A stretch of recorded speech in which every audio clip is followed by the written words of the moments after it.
America is widely considered the most powerful and well-recognized country in the world. But have you ever wondered how people from different parts of the world feel about America? Well, today you're going to find out how the people of South Korea, one of America's closest allies, really feel about America. Let's take a look. 미국 하면 좀 가장 유명한 건 뭔가요? 저는 미국 하면 가장 유명한 건 저는 오히려 군대? 약간 세계 경찰 이런 이미지가 강한 것 같아요. 뉴욕? 자유의 신상? 할리우드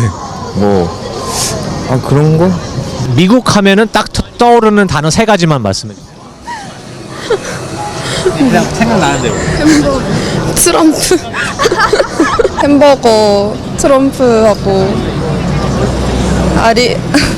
아리아나 그란데. 로버트 다우니 주니어. 네. 왜 좋아하세요? 아이언맨 쪽에서 되게 팬이 돼서. 미국 하면 떠오르는 단어 세 가지. 개방적? 치즈? 치즈요? 트럼프? 힙합, 여자, 패션. 여자요? 아, 네, 여자예요, 네. 저 이상형이 미국 여자라서. 아, 네. 어떻게? 진짜 맞아? 아니 저는 우선 힙합하고 우선 그냥 자유로움하고 약간 멋있는 것 같은데 그냥 그 미국 자체가 그냥 좀 물가가 비쌀 것 같아요. 근데 맛있는 것도 많은 나라? 어떤 맛있는 게 어떤 게 많아요? 그 햄버거 같은 거 맛있는 거 많다고 들었어요. 저 요즘 치폴레 미국에 산 친구가 있는데 지금 치폴레가 그렇게 맛있다 그래서 한국에서 좀 비슷하게 하는데 가봤었거든요. 그 친구가 방학 때 들어왔을 때. 근데 그 맛이 아니라 그러더라고요. 그래서 너무 먹어보고 싶어요. 근데 대표적인 건 약간 햄버거 그런 쪽 아닐까요? 약간 패스트푸드 쪽.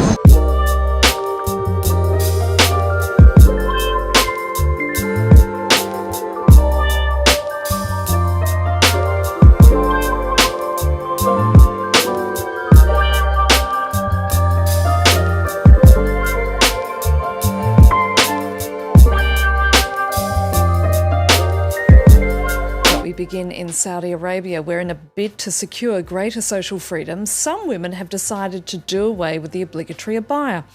The long-flowing overgarment, often black, is traditional wear for women in the conservative Muslim kingdom.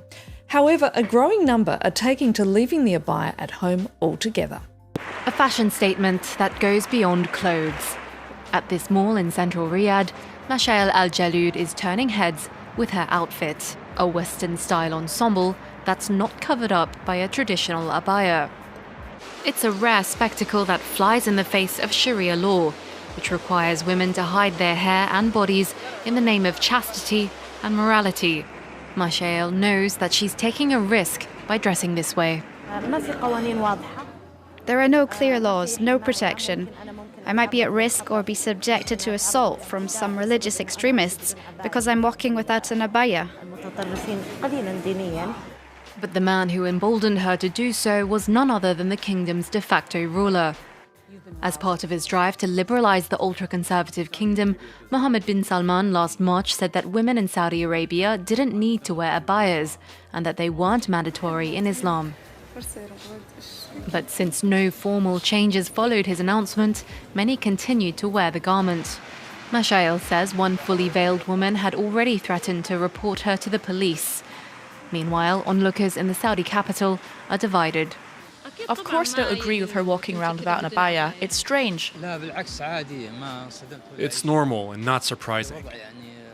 The abaya is not something mandatory or official, and neither is the hijab. It's only embedded in tradition, which hopefully will not exist anymore.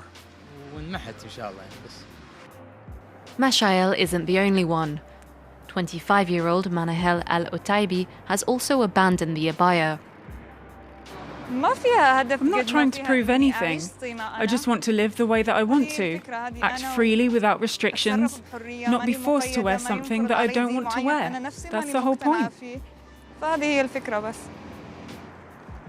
Although hardliners have denounced them as publicity seekers deserving of punishment, the trend underscores a bold push for social liberties by young Saudis, one that may outstrip the monarchy's capacity for change. Now, when it comes to other wedding traditions, I just want to share with you a funny story. Because I remember, it's not too long ago when people started to introduce Western concepts to Somali weddings.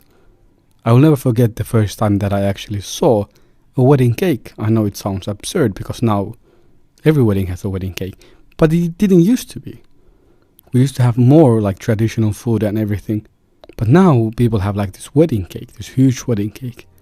And I remember the first time that I saw that, and the first time that I saw a couple cut the wedding cake and start feeding it to each other. And I remember people laughing because that was so absurd at that time, you know. It was so far from our customs that people were laughing, and I will never forget it.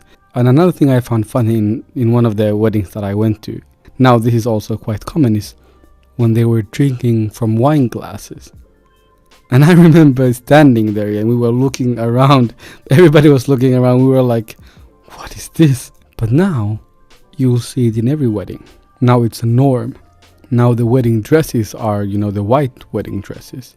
Of course, in the Somali weddings, you know, the bride changes the clothes quite a lot, so they also have more traditional dresses usually. But I'm just saying that our weddings are becoming more westernized by the day. We are copying more and more, and we're losing bit and bit of our own traditions.